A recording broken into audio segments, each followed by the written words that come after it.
Bonsoir à tous, j'espère que vous allez bien. Alors aujourd'hui, nous allons aborder le thème de l'hypnose. Autrefois très controversé, l'hypnose est passée de l'état de peur à l'état de fascination. Aujourd'hui, nous souhaitons beaucoup travailler sur notre inconscient, ce qui nous amène à cette fascination pour l'hypnose. Mais me direz-vous, comment se reconnaître dans toutes ces hypnoses? Ce soir, nous aurons un début de réponse avec Gabriel. Gabriel pratique l'hypnose quantique appelée hypnose QHHT. Il vous expliquera lui-même ses abréviations. Mais avant de vous passer la parole, je tiens à vous rappeler une petite chose qui a son importance. Tout ce qui est dit ici, c'est la vérité de celui qui le dit. En aucun cas, ni Gabriel, ni moi, ne détenons la vérité absolue. Car il y a une vérité par univers et un univers par être humain. Autrement dit, personne ne détient la vérité absolue. Je vous rappelle que c'est le moment de poser à Gabriel toutes les questions que vous n'avez jamais osé poser. Donc n'hésitez pas, j'ai créé un sujet sur le groupe Telegram. Nous allons passer la parole à Gabriel qui va nous expliquer dans un premier temps qui il est et pourquoi avoir choisi l'hypnose dans son cursus. À toi Gabriel. Eh bien, bonsoir Stéphane, bonsoir à toutes et à tous. Merci pour cette introduction parfaite. Merci pour la création de cet espace également. Une petite présentation rapide. C'est vrai que c'est jamais évident de parler de soi et de se décrire, mais disons que je suis, je repensais à ça tout à l'heure, je suis la génération Oligo, qu'on a ensuite plus ou moins appelé Starseed, et que Dolores Cannon, pour parler d'elle un petit peu, pour introduire le sujet, a amené avec le terme des volontaires. Tout ça, c'est des termes, mais ça permet de mieux comprendre aussi qui on est, comment on fonctionne, pourquoi on s'est toujours senti différent, comme je pense que ça certainement doit être le cas de tous ceux et de toutes celles qui nous écoutent ce soir. Et surtout, au-delà de l'identification, c'est surtout de comprendre le pourquoi on en est là et de mieux s'accepter aussi dans son incarnation humaine sur Terre aujourd'hui. Voilà. Et donc, moi, j'ai un parcours plus ou moins atypique et mon histoire n'a pas trop d'importance au-delà de certaines curiosités, mais disons que c'est mon chemin qu'on peut qualifier de spirituel, puisqu'il faut mettre des mots, de parcours de compréhension de qui on est, de ce que peut être l'univers, et puis l'expansion de conscience, tout simplement, qui m'a amené petit à petit à mieux comprendre qui je suis et à devoir, au bout d'un certain temps, l'exprimer aussi dans le monde, dans la matière, l'imprimer, et ça fait partie du chemin, mais ça fait aussi partie de l'importance aujourd'hui que j'aime à souligner d'oser être qui nous sommes réellement. Voilà. Et donc dans cet objectif-là, en fait, aussi d'incarner cet autre monde en conscience, c'était important pour moi aussi de pouvoir aider les gens à se relier à qui ils sont vraiment, à ce qu'on peut appeler leur soi véritable, leur soi supérieur, même si tout ça, je le répète, ça reste toujours des termes et des mots qui permettent de communiquer et d'avoir une compréhension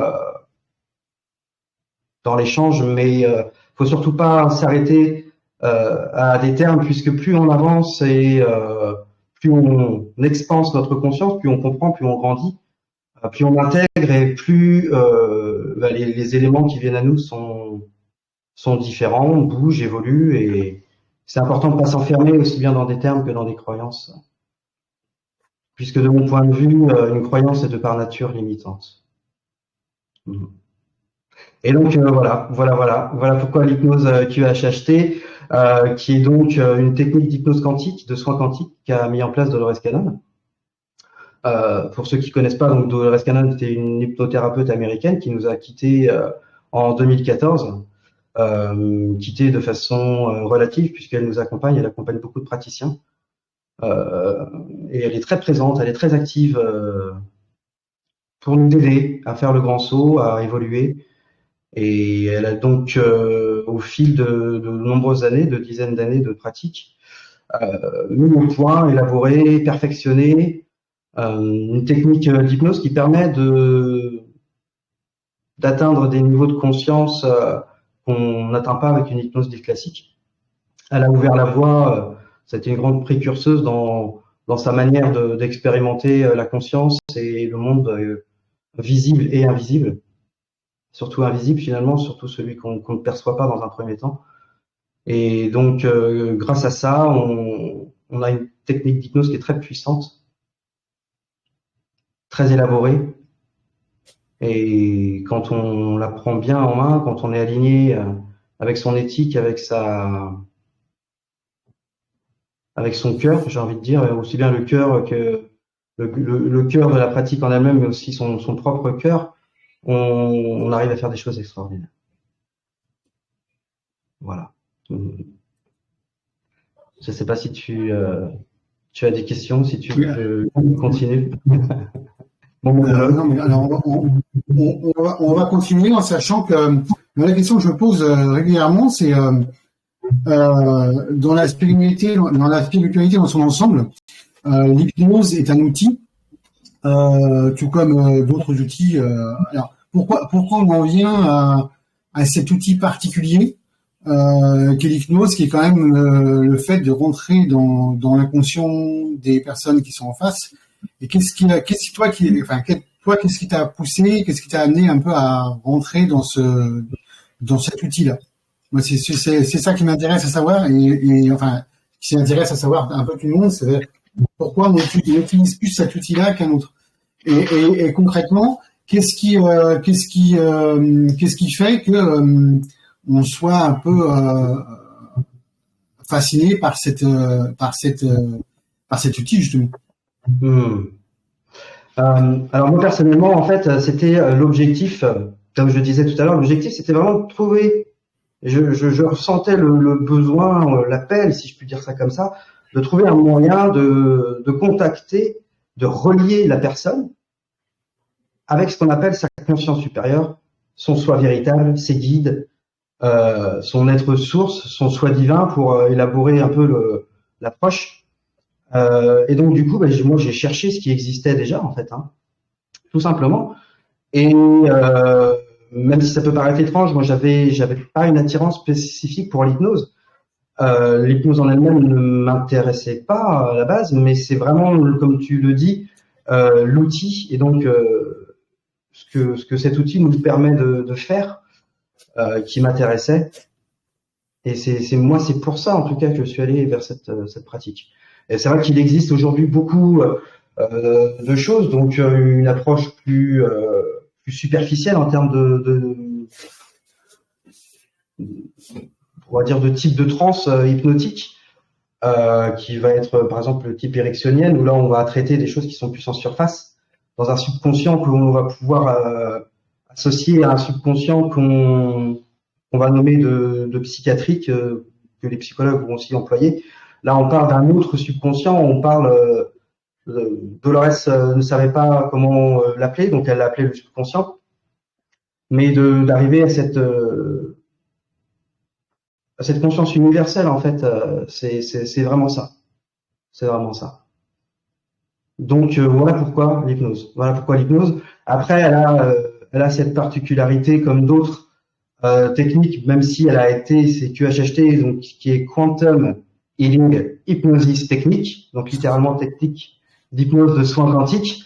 Mais c'est vrai, quand ça a été importé dans les pays francophones, on a mis l'étiquette de régressive, d'hypnose régressive quantique, parce qu'on a quand même un décalage quand même de quelques dizaines d'années avec les États-Unis en termes de, pour eux là-bas, ce qui est normal est encore un peu difficile en France ou ailleurs. Et ça a été, je pense, une manière de mieux l'expliquer, puisque sa particularité est de commencer une entrée sous hypnose par ce qu'on appelle une régression, mais par un terme le terme que je préfère employer, c'est plutôt un voyage dans un autre espace-temps. un voyage dans un autre espace-temps. Le terme, je trouve que c'est comme beaucoup de termes aujourd'hui, comme spirituel, comme régression. On sait plus trop ce qu'on met dessus. Finalement, on sait plus trop à quoi ça correspond. Et je le trouve un petit peu enfermant, comme je disais, de pas se limiter dans des termes et dans des approches. Donc le terme voyage, le terme voyage dans d'autres espaces-temps me paraît plus approprié et plus réel, puisque on ne va pas forcément dans des vies que l'on pourrait considérer dites passées d'un point de vue linéaire. D'accord. Même si alors pour être donc concret, imaginons que quelqu'un t'appelle et te dise voilà, je voudrais faire une hypnose quantique. Quels sont comment tu vas voir si, parce que je pense qu'il y a des gens qui font des hypnoses un peu par curiosité, et d'autres personnes qui le font réellement parce qu'ils sont en recherche spirituelle. Comment tu fais toi pour voir un petit peu la différence entre les personnes qui sont là par curiosité pour voir un peu ce que c'est que l'hypnose, etc., et qui risquent en l'occurrence quand même des choses quand même, parce que l'hypnose c'est quand même pas rien. Et puis ceux qui le font vraiment par besoin de se retrouver. En fait, si, c'est exactement ça. Disons que déjà pour cadrer un peu les choses, il faut aussi comprendre que, comme vous pouvez bien vous en douter, ça ne s'adresse pas à un public, on va dire lambda. Je ne veux pas employer le terme péjoratif, mais ça s'adresse déjà à des gens qui ont fait quand même une certaine démarche, qui peuvent quand même comprendre qu'on n'est pas qu'un corps, qu'on se réincarne, pour employer des termes pour lesquels on va pouvoir se comprendre. Et c'est vrai qu'il existe beaucoup d'approches de l'hypnose. Donc moi, de toute façon, ça passe toujours par un entretien téléphonique. J'aime bien fournir des supports comme on fait ce soir, pour que les gens prennent le temps de regarder en quoi ça consiste une technique QHHT. Pourquoi est-ce qu'on va se diriger vers ça? En quoi s'attendre? Comment se préparer une séance? Comment ça se passe une séance? Et qu'est-ce qu'on va, en termes de, entre guillemets, viser comme objectif? Comme je le disais tout à l'heure, l'objectif principal est de contacter sa conscience supérieure, son subconscient. Grâce à ça, en fait, on atteint un niveau de conscience, on atteint un niveau de transe dite somnambulique, donc un état thêta profond. Et grâce à cela, en fait, on va pouvoir accéder à la partie de vous qui connaît tout de vous et qui a réponse à tout. Pour autant que vous laissiez le processus se dérouler. Le plus important, en fait, c'est d'être dans une approche de non-attente, de pas se fixer d'objectifs trop précis, d'être dans l'acceptation de ce qui peut se passer, que tout sera juste et tout sera parfait. Et en même temps, ce qui peut paraître un peu contradictoire, mais qui est complètement complémentaire, en fait, c'est de ne pas être dans des attentes trop fortes et en même temps de s'autoriser à vivre l'inimaginable, puisqu'à partir du moment où on rentre dans ce niveau de transe hypnotique, où on atteint ce niveau de conscience, quand on est avec la reliance du soi supérieur ou de ses guides ou de ses anges, de sa famille de lumière, de sa famille stellaire ou galactique, puisque c'est différent pour chacun en fait, ça on ne le sait pas à l'avance, tout est possible. Voilà. On peut absolument tout faire. On peut aborder des problèmes ou des approches sur que ce soit émotionnel, que ce soit psychologique, que ce soit physique, énergétique, que ce soit transgénérationnel, on peut absolument tout faire. Donc l'idée en fait, c'est que une séance, en fait, si tu veux, pour faire rapide, une séance se déroule en moyenne entre 5 à 7 heures. Donc en fait, faut prévoir sa journée, ça se fait uniquement en présentiel.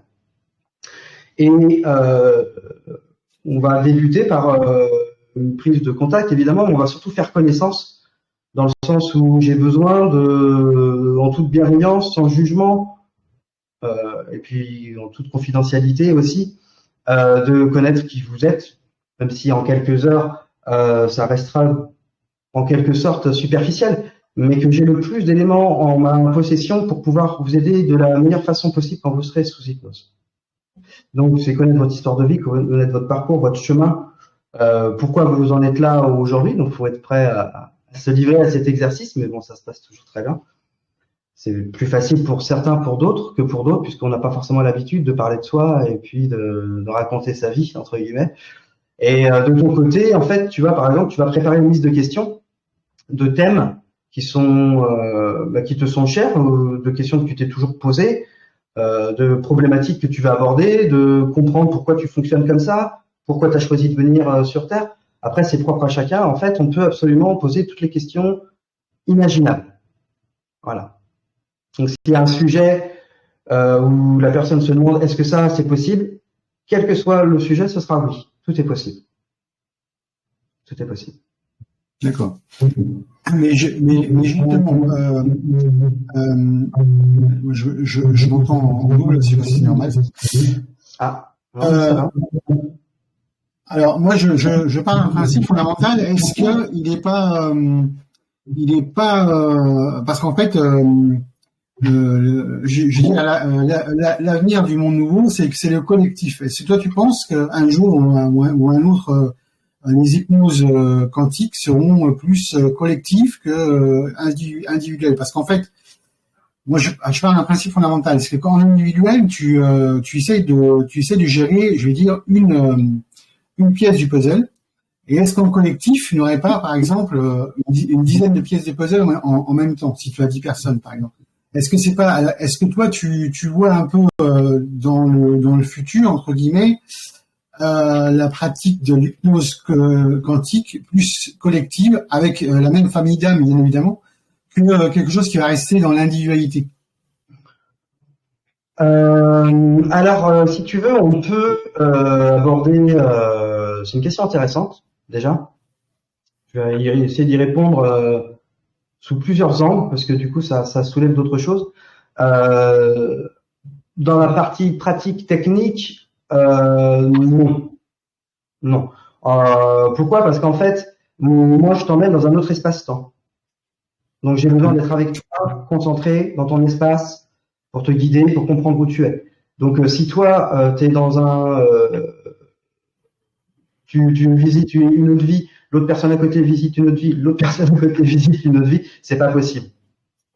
Après, ce qu'on peut envisager, ce sont des gens qui ont l'habitude, qui partent facilement en hypnose, que moi, si on va parler de moi dans mon cas personnel en tant que praticien, j'ai déjà mis sous hypnose, je vais pouvoir aller directement les mettre sous transe déjà plus rapidement, plus profondément, plus facilement, et directement aller au soi supérieur. Donc si vous êtes plusieurs, on peut aborder une thématique, par exemple, et à ce moment-là, en fonction de ce qui vient, chaque individu, par le biais de son canal le relié à son soi supérieur, va pouvoir donner une réponse. Mais en fait, à partir du moment où tu as quelqu'un qui est dans ce niveau de transe, ça n'aurait aucun intérêt, puisqu'on accède à la conscience universelle. Et c'est ce qui est d'ailleurs très très fascinant et qui me fascine toujours, c'est que quand on est avec ce niveau de conscience, on aura toujours, avec une coloration différente, avec une forme de personnalisation dans la façon de parler, mais on aura toujours le même type de réponse, le même style de discussion. Moi, c'est un peu comme disait Dolores, j'ai l'impression de retrouver un vieil ami au téléphone, mais c'est vrai, c'est un peu ça. On sait quand on est à un certain niveau, puisqu'on a une façon de parler, on a une façon de s'exprimer, que je ne dirais pas pour plusieurs raisons, pour pas influencer les gens qui seraient susceptibles de faire des séances avec moi ou avec quelqu'un d'autre, qu'on retrouve. Et c'est là qu'on prend conscience. Moi, je sais que dans mes débuts, c'était vraiment ce qui m'a marqué, une des choses qui m'avait marqué le plus, c'est à quel niveau, enfin, à quel point, à ce niveau-là, là-haut, ils sont un. Pour eux, c'est du concret. Nous, on l'assimile, on commence à le comprendre de mieux en mieux, mais on l'intègre pas du tout de la même façon. D'accord. Ah ben je parlais beaucoup, c'était par rapport un peu à l'hypnose spectacle, où ouais, effectivement, alors c'est pas la même chose, hein, mais en fait, on s'aperçoit que il est assez facile quand même de rentrer dans le subconscient des gens, même quand il y a du monde, quoi. Alors là, on n'est pas du tout dans la même optique, évidemment, parce qu'on est là, on est vraiment sur l'hypnose spectacle, c'est autre chose.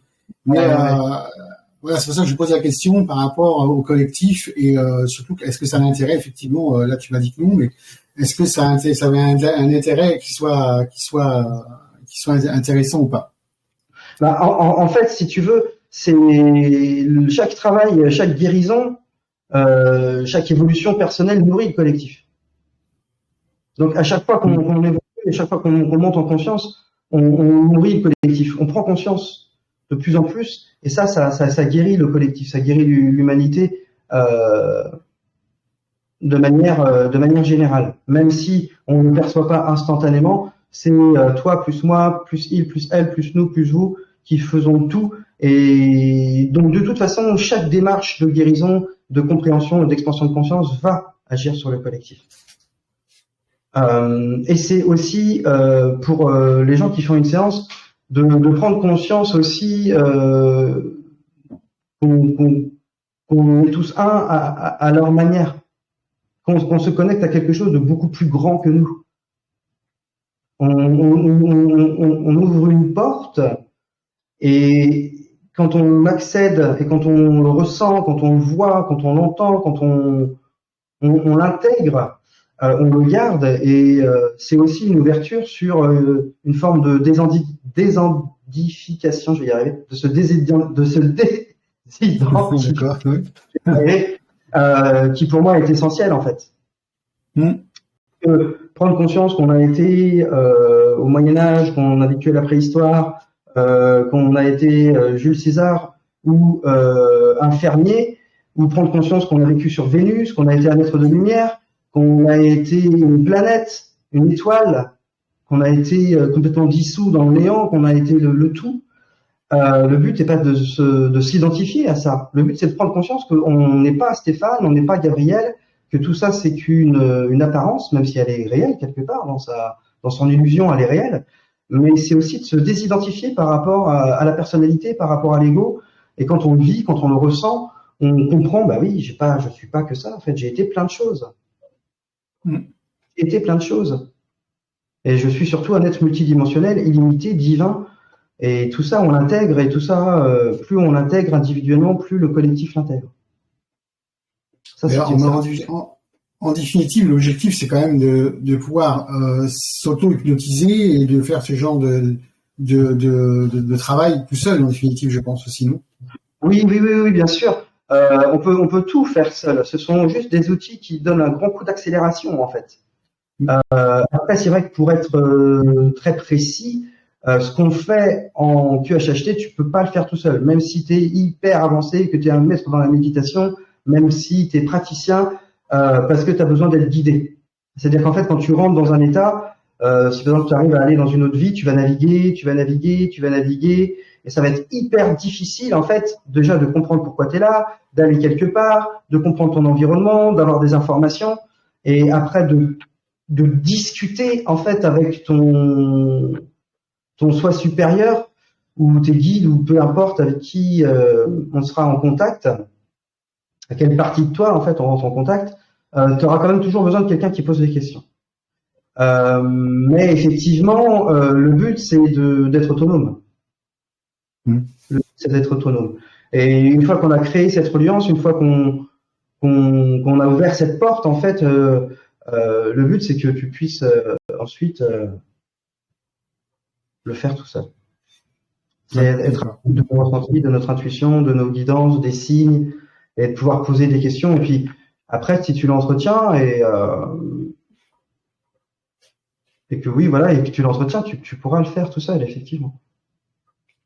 Ok. C'est important de savoir tout ça parce qu'effectivement, moi personnellement, j'ai jamais fait d'hypnose QHTT. donc je ne connaissais pas du tout. Quand j'étais connu, j'ai commencé à m'intéresser à l'hypnose comme ça. Je vais pas répéter à chaque fois, mais c'est vrai que c'est intéressant effectivement de savoir où est-ce qu'on met les pieds et puis parce que j'ai utilisé quelques outils qui m'ont fait quand même bien avancer au niveau spiritualité. Mais c'est vrai que l'hypnose, c'est quelque chose qui m'a jamais intéressé. Et puis toi, en parlant, je me dis que ça pourrait vraiment me faire avancer, en sachant que j'ai déjà eu l'outil Anal Akashique et autre chose, mais qui est aussi une recherche de son soi intérieur. Mais ça, on fera une vision un peu plus tard. Mais c'est pas le même outil, et je pense que c'est pas du tout le même but non plus. Non, c'est pas le même outil. Je sais qu'alors aux États-Unis, surtout, il y a beaucoup de praticiens QHHT qui font aussi de la lecture d'Anal Akashique. Ouais. On sera intéressant d'ailleurs avec Bruno Noël, je crois que c'est dans 15 jours, d'avoir leur vision justement de ce type de pratique. Mais en fait, oui, effectivement, c'est vraiment le but, c'est d'être autonome. Après, il faut bien comprendre qu'on n'est pas tous, on est tous égaux à un certain stade. Puisqu'on est tous originaires de la même source, de la même conscience, mais on n'est pas tous égaux face à la facilité de rentrer en transe, par exemple. Donc, il y a des gens qui la plupart vont aller à un niveau très profond, où on va pouvoir faire des guérisons immédiates sur le corps, on va pouvoir libérer des mémoires, on va pouvoir aller scanner le corps, la structure énergétique, voir dans les corps énergétiques s'il y a des mémoires à retirer, des implants, des parasites énergétiques, des formes pensées, tout ce qui est possible et imaginable, on peut le faire en fait. Mais pour ça, il faut être dans un abandon que tout le monde, à mon grand malheur, n'a pas. Après, tout ce que vous allez vivre en séance, ce sera juste, et ce sera toujours, même pour ceux pour qui c'est plus difficile, c'est toujours un gros travail, c'est toujours des prises de conscience. Donc c'est pas le problème. Mais on a besoin encore d'outils et aussi d'accepter d'avoir de l'aide extérieure pour grandir, pour comprendre et pour se relier. Et quand je vois là ces derniers temps, j'ai fait beaucoup de deuxième séance, et c'est vrai qu'avant j'étais un peu plus timide à dire. C'est vrai que le but c'est de tout faire en une séance, si tu veux. Le but c'est de tout faire en une séance, et t'as pas besoin de me revoir. Mais c'est vrai que pour beaucoup, pour plusieurs raisons en fait, parce que tu sais, en 6 mois, en 1 an, en 2 ans, tu changes, tu évolues, tes prises de conscience. Elles sont toujours en mouvement en fait, c'est jamais figé, c'est toujours c'est jamais fini aussi. Donc tu peux avoir besoin ou envie, parce que tu n'as pas forcément besoin des problèmes, c'est juste aussi mieux comprendre qui tu es, grandir, récupérer des capacités, développer certaines choses, retrouver certaines mémoires, mieux comprendre aussi certaines époques, certains endroits. Enfin c'est illimité en fait tout ce qu'on peut faire en séance. Donc il y a plein de raisons de faire une séance et d'en refaire. Mais quand je vois comment se passent les deuxièmes séances, même pour ceux pour qui c'était difficile, où on n'a pas pu aller vraiment aussi profondément qu'on pourrait le souhaiter, et autant que la technique le permet, la deuxième séance, ça n'a rien à voir. Ça n'a rien à voir. Donc il faut aussi comprendre on n'est pas tous, on n'a pas, même si tout le monde est hypnotisable, 100% des gens est hypnotisable puisque c'est un état naturel du corps. Tout le monde le fait dans la journée en fait sans s'en apercevoir. Donc nous, on ne fait que se servir de cet état du corps, on l'induit en fait, mais on n'a pas tous la même facilité à rentrer en transe profondément. Donc c'est aussi des peurs, c'est aussi le mental qu'il faut travailler, le lâcher, et c'est surtout l'abandon en fait qu'il faut s'abandonner totalement. Ouais, parce que tu disais tout à l'heure, et je suis d'accord avec toi, que tu prends un temps pour connaître un peu la personne.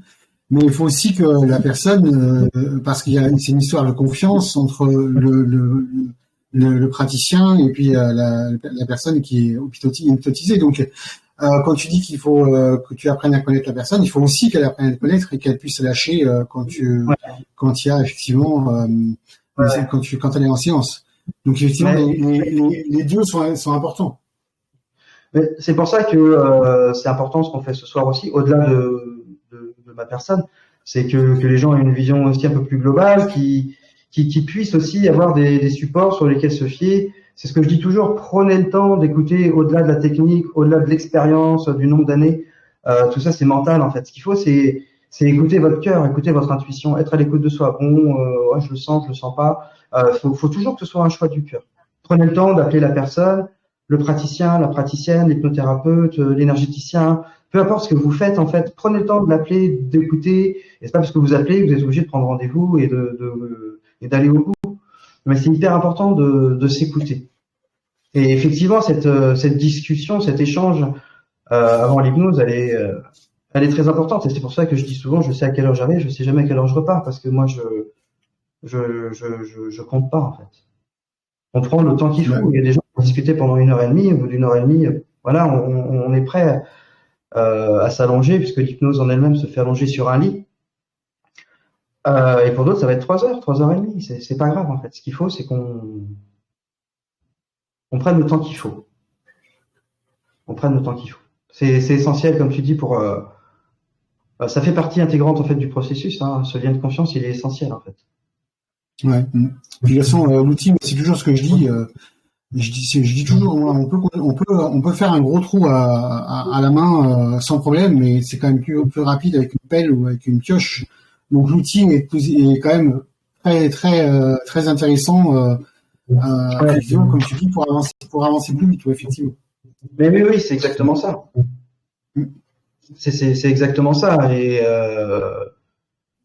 voilà. Et voilà. Il faut être à l'écoute de soi, et puis il faut s'écouter. Il y a plein de choses différentes à faire. C'est vrai que celle-ci, objectivement, elle est extrêmement complète. Hein, donc, c'est un très bon outil. Après, bon, il y a d'autres approches quand on se sent pas. Mais c'est surtout en fait de travailler sur ses peurs en fait, parce qu'en fait, il peut rien vous arriver. Le protocole est hyper sécurisé. Si le praticien ou la praticienne est aligné avec son cœur. Moi, je suis très accompagné aussi, comme nous tous, hein, mais et que la personne est alignée avec l'éthique de la pratique à l'origine, qu'elle respecte bien le protocole, qu'elle sait s'adapter à la personne, à ce qui se passe, parce qu'on ne sait jamais ce qui va se passer pendant une séance. Mais vous êtes mis sous protection. Moi, je rajoute des protections supplémentaires. Vous ne pouvez pas être blessé. C'est pour ça que c'est hyper important de choisir sa technique, mais aussi de choisir son praticien. Parce que malheureusement, même avec la même technique, bon, voilà, faut creuser un peu. Mais c'est hyper important aussi pour moi que vous n'ayez aucune séquelle ou un traumatisme entre guillemets, aucune blessure. Si vous revoyez des choses difficiles, si vous avez des prises de conscience qui des fois peuvent être bousculantes, il faut comprendre qu'on accède à la partie de vous qui vous connaît mieux, qui vous accompagne. Ils sont toute une équipe là-haut à prendre soin de vous, à vous connaître du mieux qu'il est possible de vous connaître. Et vous allez toujours vivre ce dont vous avez besoin de vivre. Vous allez toujours revoir ce que vous allez revoir dans vos voyages.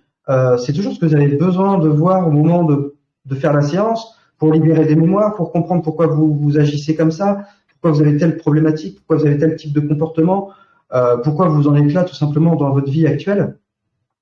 Et ensuite, dans l'approche des questions, dans les guérisons, dans les soins qui peuvent être faits, dans tout ce qui peut être fait, en fait, c'est toujours sous l'égide de votre soi supérieur, de vos guides, de votre ange gardien, de vos anges, de votre famille de lumière, de votre famille. Tout le monde est là.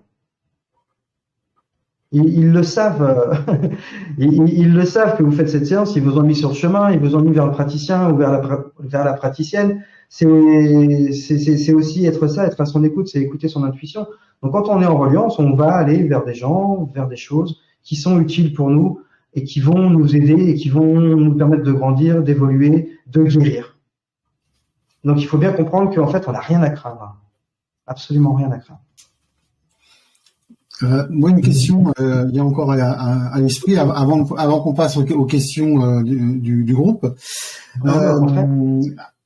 Est-ce qu'il y a justement, tu disais que il y avait des choses qui remontaient, etc., etc. Donc, est-ce que suite à cette hypnose, il y a un suivi justement qui est fait pour voir si tout va bien, quoi, s'il n'y a pas de. Alors en fait, je vais être très honnête, il n'y a pas besoin. D'accord. Puisque en fait, quand je ramène la personne, quand la personne se réveille, on a toutes les informations en fait.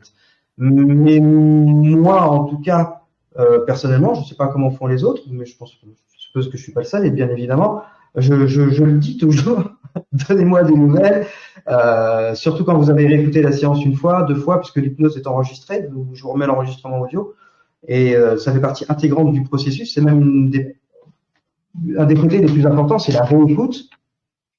Pour ceux qui me connaissent le savent, je suis un peu chiant avec ça, mais c'est hyper important de réécouter, parce que vous allez assimiler, vous allez 80-90% des guérisons se font lors de la réécoute, s'impriment dans votre corps, s'impriment dans votre conscience, s'impriment dans vos corps énergétiques, et c'est hyper important de réécouter. Donc moi, au contraire, j'aime beaucoup avoir des nouvelles, j'aime beaucoup, ne serait-ce qu'avoir un message, et je suis toujours disponible pour échanger et pour être là si besoin. Tout à fait. Okay. Mais ce n'est pas une thérapie où je sais plus, il y a un nom mais qui m'échappe sur le moment, qui fait que tu dois te revoir. Bah c'est pas trop se revoir, c'est surtout parce que moi je vois, bon, je fais des soins, ça n'a rien à voir, mais généralement 2, 3, 4 jours après, je prends des nouvelles, savoir si tout va bien, s'il n'y a pas de souci, parce que je pense que c'est important aussi de montrer, ça c'est mon avis personnel, c'est ma vérité. Je pense que c'est toujours important de montrer qu'on est là et que effectivement on est toujours présent, même si voilà, c'est un petit suivi. Je dis pas que ça dure dans le temps, mais au moins une ou deux fois tous les 2-3 jours, enfin en 2-3 jours, je demande si ça va bien, s'il n'y a pas de souci. Mais moi, si tu veux, c'est différent puisque comment te dire? En fait, c'est eux qui agissent, c'est pas moi. Donc en fait, je sais ce qui a été fait, je sais ce qui n'a pas été fait, je sais exactement où la personne en est après une séance. Donc après, en fait, si tu veux, c'est plus en fait l'envie d'échanger ou pas, en fait. Je sais pas si tu vois ce que je veux dire. Si, je suis bien d'accord, mais là, je suis entièrement d'accord avec toi, mais c'est vrai que moi, j'aime bien communiquer, donc c'est pas ça qui me dit.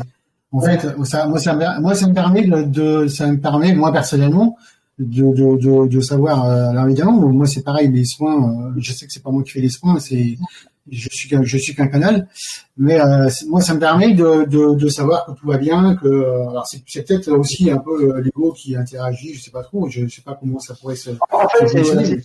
C'est une question de confiance, en fait.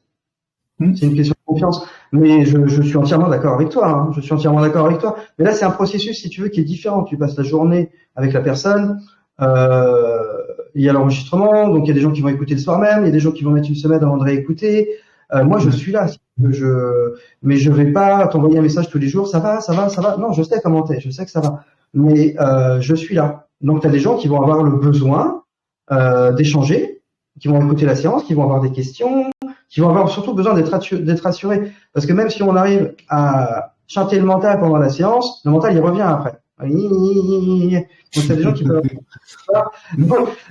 qui peuvent avoir des doutes. Donc, c'est plus des fois de les rassurer. Mais non, t'as pas inventé. Mais non, c'était pas ton mental. Et puis, des fois, c'est le mental. Je le sais. On sait quand c'est le mental, on sait quand c'est la conscience supérieure. Ça, c'est pas un problème.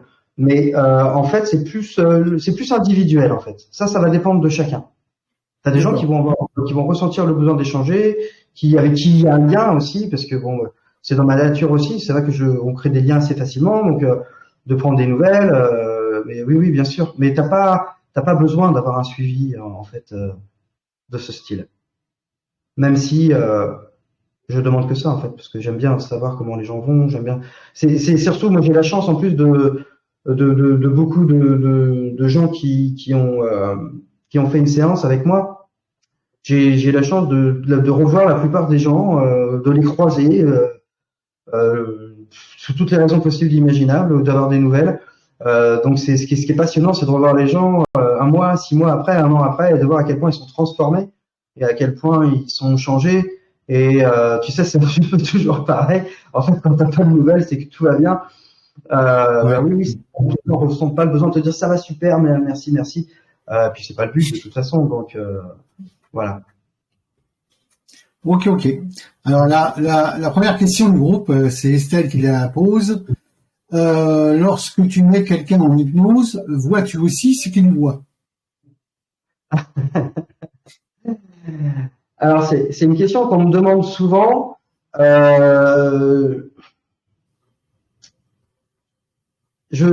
fait, le but, je vais répondre différemment à cette question. Quand je te disais, c'est pas moi qui agis, c'est-à-dire que ce qui me plaît, alors là, je parle de moi, attention, hein, c'est dans le cadre de ma pratique. Ce qui me plaît, c'est que rien ne vient de moi. Moi, je suis juste un facilitateur. Je te permets de rentrer dans un état et je fais l'intermédiaire. Je te guide, je t'emmène, je pose des questions, je discute avec ton soi divin, avec tes guides. Mais c'est pas moi qui fais les guérisons. C'est pas moi qui t'apporte les réponses. Tout vient de toi, de qui tu es vraiment. Donc mon but est pas de dire je sens ci, je vois ça. Même si c'est le cas, j'essaye vraiment de rester le plus neutre possible et que rien ne passe par mes propres filtres, même si c'est, on va dire, quasiment impossible, puisque c'est que de l'imprévu. En plus, une séance, on ne sait pas ce qui se passe, donc je suis obligé de rebondir. C'est de m'adapter, d'improviser. Mais donc ça passe forcément par ce que je suis et par, on va dire, mes valeurs et par aussi, moi je fais tout ce qui est en mon pouvoir. Je fais toujours de mon mieux, je me donne toujours à fond dans une séance pour que on aille au bout et que vous ayez vos réponses et qu'on obtienne les guérisons et qu'on libère tout ce qu'il y a à libérer en une séance, le plus possible. Même si des fois c'est pas possible pour plusieurs raisons. Il y a aussi des choses qu'on ne peut pas forcément supporter en termes d'énergie. Physiquement, ça ferait trop des fois pour la conscience, pour le corps. Donc, je sais que pour certaines personnes, ce serait bien de prévoir de se revoir. Mais pour répondre à Estelle, je vais juste dire de plus en plus. Voilà. C'est vrai que je suis vraiment dans cet espace sacré qui est créé lors d'une séance.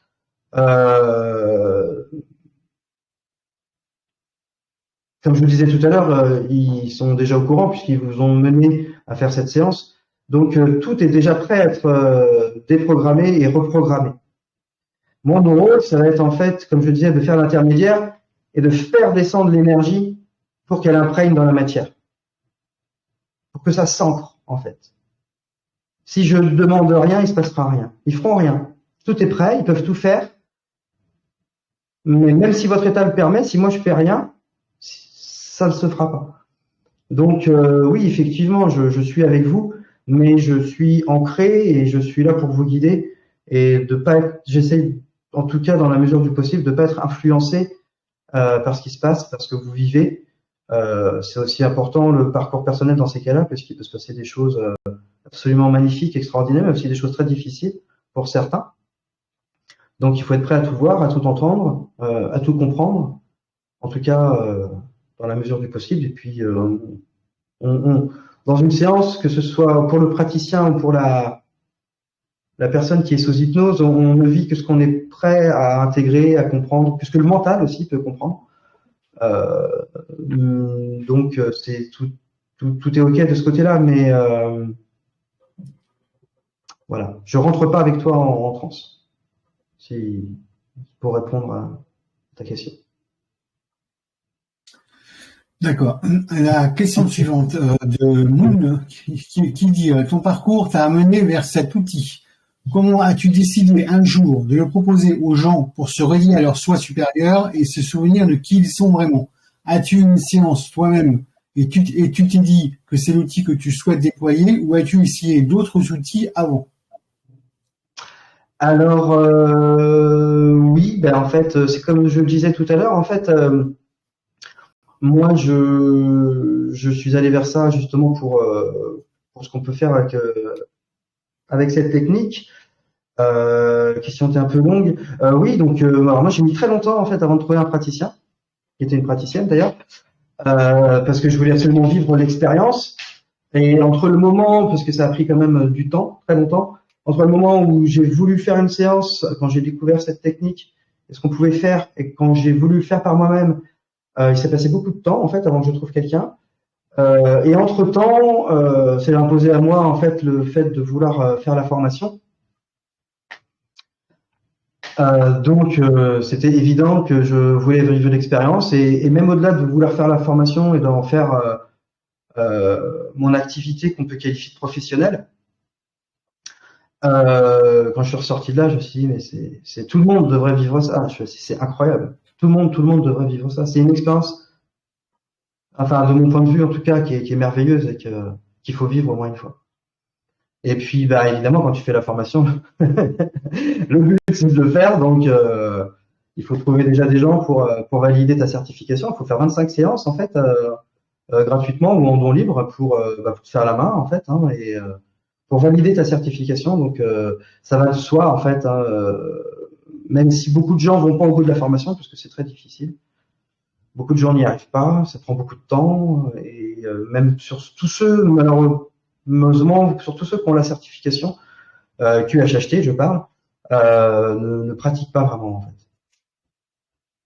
Voilà. Je sais pas si ça répond à la question. J'ai pas compris ton prénom, mais voilà ce que je peux dire. Alors, j'ai une question d'Émilie. Peut-on définir, d'après toi, un hypnothérapeute comme un chirurgien psychique? Oui,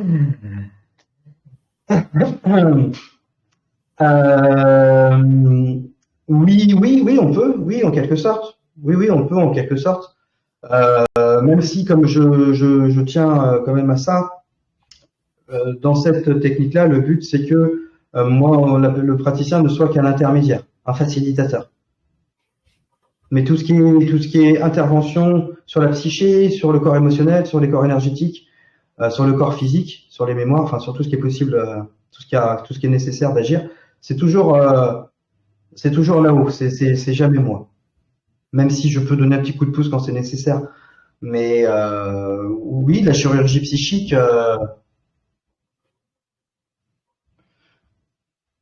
Ça fait partie, en fait. Ça peut faire partie des besoins d'une séance. C'est pour ça qu'on parle de quantique, en fait. C'est dans le sens de multidimensionnel, hors l'espace-temps. Et on travaille à tous les niveaux de l'être, du microcosme au macrocosme. On peut très bien travailler à l'intérieur des cellules d'une zone du corps, comme on peut aller chercher et régler des choses qui sont au fin fond de l'univers, à la création de l'être, ou sur d'autres planètes, ou sur d'autres espaces-temps, ou dans sa psyché. Donc, ça peut effectivement faire partie des besoins d'une séance, effectivement. D'accord. Donc, la question suivante de Bruno. Est-ce que des personnes ont été surprises d'aller dans une direction qui n'était pas en raccord avec leurs questions préparées? Alors ça, c'est une très bonne. Oui, c'est très intéressant, Willow, comme approche, puisqu'effectivement, ça fait partie des imprévus d'une séance. Et comme tout dans la vie, en fait, on se demande des fois pourquoi certaines choses nous arrivent qu'on n'a pas demandé, que ce soit d'un point de vue qu'on va qualifier de positif ou de plutôt négatif, d'une épreuve qui va être plutôt difficile pour nous. En tout cas, dans notre approche, dans notre façon de l'appréhender, puisque c'est toujours le point de vue et la façon dont on appréhende les choses, hein, qui en font quelque chose de difficile ou pas. Mais oui, effectivement, entre ce qu'on veut, ce qu'on aimerait, et puis ce dont on a vraiment besoin, et ben des fois c'est différent. Alors des fois non. C'est souvent, on est souvent quand même assez proche, mais je rigole parce que ça me fait penser à plein de cas différents. Et oui, effectivement. C'est pour ça que c'est important de ne pas avoir trop d'attentes. Et ça fait part. C'est pour ça aussi que c'est important de prendre tout le temps nécessaire pour que je vous connaisse, pour que je connaisse votre histoire, pour que même si, pour être honnête, quand je sors d'une séance, j'oublie, hein, je retiens pas l'histoire des gens. Même, enfin, je m'excuse de dire ça, mais je suis pas là pour. C'est pas même si c'est. Je trouve ça super de rencontrer des gens, moi ça me passionne. Mais le but c'est que pendant que vous êtes sous hypnose, j'ai le plus d'éléments possible parce qu'effectivement vous pouvez revivre des choses. Ou moi quand je suis avec votre subconscient, ce qu'on appelle le subconscient en QHHT, la première chose que je fais, c'est de leur demander pourquoi est-ce que vous avez revu telle vie. Pourquoi est-ce que parmi les centaines de milliers, les millions de vies que l'on a eues sur tous les plans différents, pourquoi est-ce qu'ils ont choisi de vous montrer celle-là, au singulier comme au pluriel, parce que d'ailleurs on revoit souvent plusieurs vies. et quel est le rapport avec votre vie actuelle. Et donc là, forcément, ça peut amener un dialogue qui n'était pas prévu. Bon, je me tiens la liste de questions entre guillemets, alors pas bêtement, hein, bien sûr, mais je me permets pas d'aller poser des questions ou d'aller chercher des réponses qui n'étaient pas prévues. Mais ça arrive puisque en fait votre subconscient, votre soi supérieur, vos guides, ils vont me dire des choses dont vous n'aviez pas conscience, qui vont répondre à vos interrogations. En tout cas, vous m'en avez pas parlé, moi j'étais pas au courant. Il arrive que des fois les gens non plus. Donc ça amène des prises de conscience évidemment. Et puis après, il y a aussi le côté de ne pas avoir trop d'attente, comme la partie j'ai lu tous les bouquins de Dolores Cannon avant de faire une séance. Ou non, médite si tu veux, mais te prends pas la tête. Parce qu'en fait, par rapport, je sais pas, je vais prendre l'exemple par exemple de personnes qui vont être dans l'attente de vivre une vie sur une autre planète. C'est pas parce que vous vous intéressez au sujet de la vie en dehors de la Terre que vous allez revivre une vie dite galactique ou stellaire. Même si ça arrive régulièrement, c'est vrai, mais c'est pour ça que des fois entre ce qu'on espère, ce qu'on aimerait et ce qu'on a besoin, c'est différent. Et puis des gens qui s'intéressent pas au sujet plus que ça, hein, qui ok, il y a des soucoupes, ça s'arrête là, et vont partir sur une autre planète. Parce qu'ils ont besoin d'avoir cette prise de conscience-là, ou parce qu'il y a des mémoires qui sont associées, pour plein de choses, plein de raisons différentes qui sont propres à chacun, ils vont aller sur une autre planète, ou sur des dimensions différentes, sur des formes de vie différentes, même sur Terre d'ailleurs, hein, parce que c'est ce qu'ils ont besoin. Voilà. Si ça répond à ta question. La question suivante, comment se forme-t-on à cette hypnose QHHT? Alors, elle est disponible depuis très peu de temps, en fait, depuis très peu de temps, maintenant, ça fait peut-être 3-4 ans, je saurais le dire, peut-être 5 ans, mais en tout cas pas plus.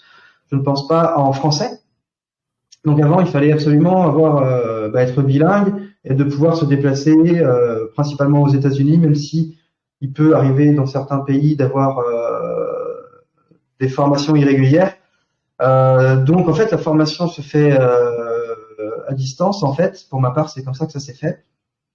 C'est Dolores qui est filmée lors de ses dernières formations en fait en présentiel devant ses étudiants. Et donc on accède en fait les cours, c'est on accède comme si on était en présentiel avec Dolores, même si évidemment j'aurais beaucoup aimé la rencontrer et et pouvoir me former à ses côtés physiquement, mais ça n'a pas été possible pour moi. Voilà comment c'est possible aujourd'hui. Et le niveau, de toute façon, la certification ne s'obtient aujourd'hui qu'à distance, si je dis pas de bêtises. C'est très rare maintenant qu'il y ait des. Alors aux États-Unis, enfin, je ne saurais te le dire, mais en tout cas, quasiment tous les praticiens se forment à distance. Ils font tout pour, de toute façon, dans le monde entier. Alors ensuite, c'est plus là donc c'est Natacha qui dit qu'après 2 séances avec Gabriel, elle a tenté de reconnecter son soi supérieur et elle l'entretient tous les jours. C'est surprenant et profond. Pour des libérations, des prises de conscience, attention mentale, bien alignée avec le cœur. Mais c'est pas pareil. En séance, c'est bien d'être guidé. Voilà. Donc ensuite, une question. Comment vois-tu évoluer l'hypnose quantique dans un futur proche? En fait, dans un futur proche, je la vois pas évoluer, je la vois se généraliser en fait. Déjà, si je fais un recul sur les 6 derniers mois et encore plus sur un an, c'est énorme en fait. Hein. Beaucoup de gens alors c'est un terme à la mode, mais je vais l'employer quand même. Beaucoup de gens se réveillent, beaucoup de gens ont des prises de conscience, sortent de ce qu'on peut appeler la matrice tridimensionnelle, de leur métro boulot dodo, commencent à se poser des questions, qui je suis, la période de répression sanitaire a été très efficace. Donc moi je suis très reconnaissant de tout ce qui s'est passé puisque ça a été énorme ce que ça induit comme changement. Alors pas chez tout le monde, hein, mais chacun son chemin et puis c'est pas grave. Donc moi l'évolution je la vois surtout comme ça en fait. Voilà, dans un premier temps, et après dans un second temps, c'est une facilité. Plus les gens vont sortir du mental, plus ils vont sortir de leur ego, plus ils vont être dans l'abandon, et plus, s'il vous plaît, par pitié, sortez de vos peurs qui vous entravent et qui ne font rien d'autre en fait. Hein. Ça, c'est la vraie illusion, hein, c'est les peurs. Hein. Mm. Et malheureusement, c'est vrai que j'aime le dire, mais je constate que c'est encore très difficile pour beaucoup de gens. C'est qu'on a souvent moins peur d'affronter ces parts d'ombre que de prendre conscience de notre lumière. Donc plus les gens vont accepter qui ils sont vraiment, plus on va prendre conscience de notre être véritable, de sortir de l'identification, je le répète, mais c'est tellement important de sortir de l'identification à ce qu'on nomme notre personnalité, notre personnage sur Terre, plus on va prendre conscience de qui on est. Et ce genre de séance est très importante pour ça, pour prendre conscience de qui on est vraiment. Et donc plus on ira loin en séance, plus on guérira le monde. Et c'est ça qui est formidable. Plus on augmentera la quantité et la qualité d'amour sur Terre. Et plus on vit ce genre de choses, plus on voit qu'est-ce qu'on a pu faire, qui on est vraiment, plus on ne peut plus regarder les gens pareil après. Enfin, en tout cas, je vous le souhaite sincèrement, d'arrêter de faire des suppositions, de sortir du jugement. Mais moi, c'est un travail au quotidien. Je prétends pas ne plus jamais porter le jugement, mais en tout cas de prendre conscience qu'on ne sait pas pourquoi une personne réagit comme ça. Et ça, je peux vous assurer que je suis extrêmement bien placé pour vous dire que c'est très très surprenant des fois. Donc voilà comment je la vois l'évolution. Elle est intrinsèquement liée à l'évolution de l'être humain.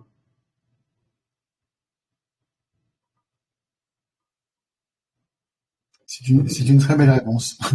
tu nous as laissé sans voix.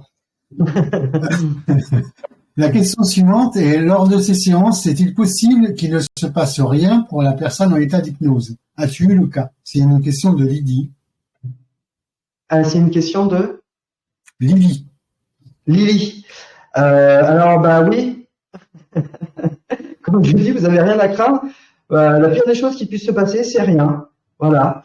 Ça fait partie du jeu. Là, je dois reconnaître que pour moi, qui suis extrêmement exigeant envers moi-même, et qui veut toujours avoir le meilleur résultat possible, c'est un travail sur moi, même encore. Je peux pas dire que je l'ai accepté à 100% parce que c'est tellement frustrant de voir les gens se cramponner des choses qui ne servent à rien en fait, qui s'interdisent quelque part de vivre le processus pleinement et de vivre cette reliance, d'obtenir de ressentir ce niveau d'amour, de guérison qui est extraordinaire.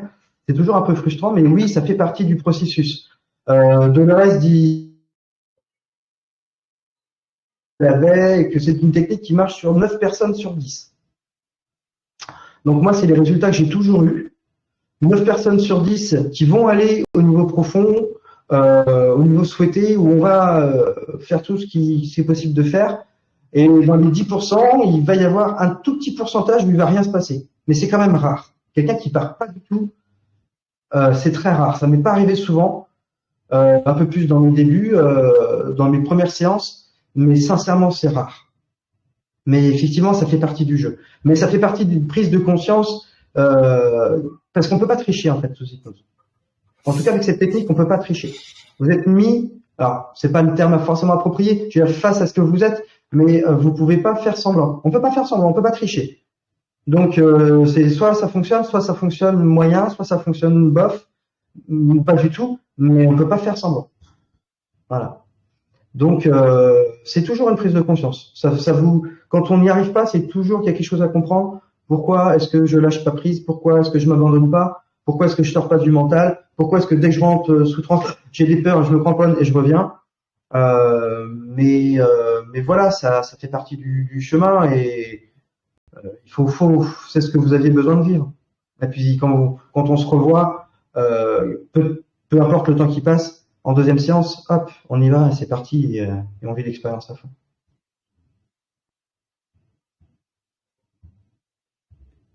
Alors là, j'ai une double question de Bruno.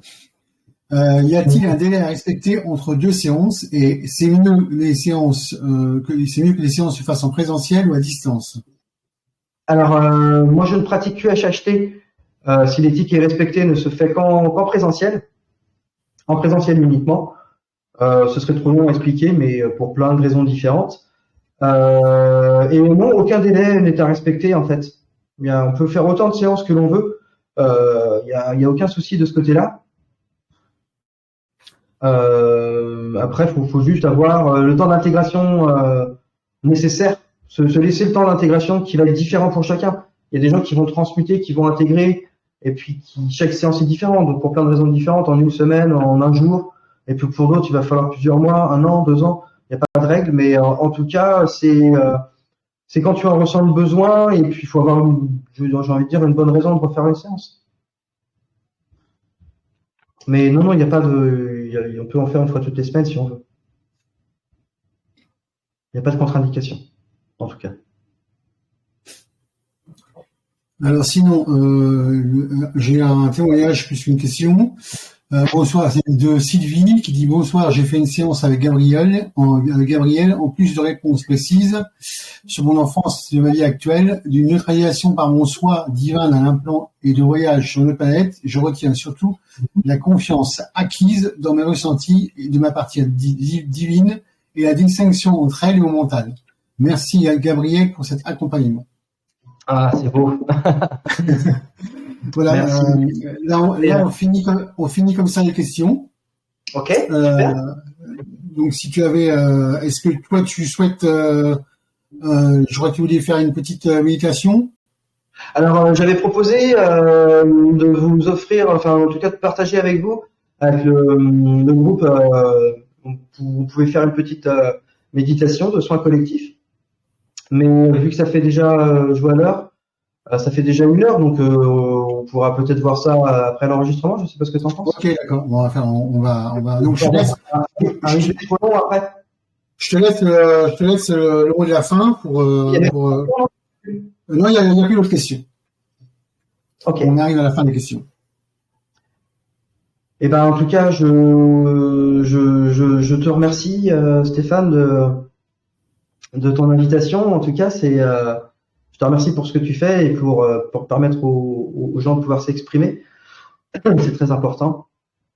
Et le mot de la fin, bah, écoute, j'ai envie de dire de soyez vous-même, vous êtes qui vous êtes vraiment.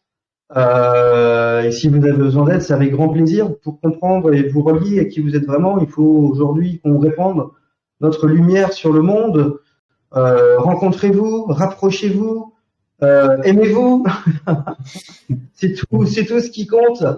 Et puis voilà, puis restez centré quand ça va, quand vous êtes dans des situations ou des comportements qui vous submergent par l'émotion ou par on se fait tous revoir, hein, des fois c'est assez subtil et on peut tous retomber dans des schémas de comportement qui ne nous appartiennent pas. Ne vous identifiez pas à ces schémas de comportement, vous n'êtes pas ces réactions. Centrez-vous dans votre cœur, laissez aller et posez-vous la question, est-ce que j'ai envie de réagir comme ça? Est-ce que j'ai envie d'être comme ça?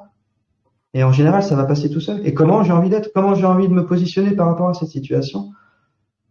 Et c'est une très bonne façon de se recentrer. Et je vous encourage, je le dis, je suis un peu pénible avec ça, mais j'aime le répéter, méditer autant que possible, que ce soit avec un fond de musique, que ce soit dans le silence, que ce soit chez vous, que ce soit dans la nature, assis, allongé, debout, comme vous voulez. Méditez, et centrez-vous, reliez-vous, faites le vide. Et c'est un superbe outil, en tout cas, pour vous relier à qui vous êtes vraiment. Voilà. D'accord, bah c'est un très beau mot de la fin. Donc, moi, c'est pareil, je voudrais remercier un peu toutes les personnes qui sont présentes et toutes les personnes qui ont regardé le replay. Je suis ravi sur ce groupe qu'on puisse avoir une définition de tous les outils qu'on puisse mettre à votre disposition, ça c'est important. Et surtout la semaine prochaine, soyez présents, il y a Mathieu M qui va nous expliquer un peu sur le cheminement. Je trouve ça très très important. Et ben je vous dis donc à tous bonne semaine, à mercredi prochain et passez une bonne semaine. Merci Stéphane. Merci. Bonsoir.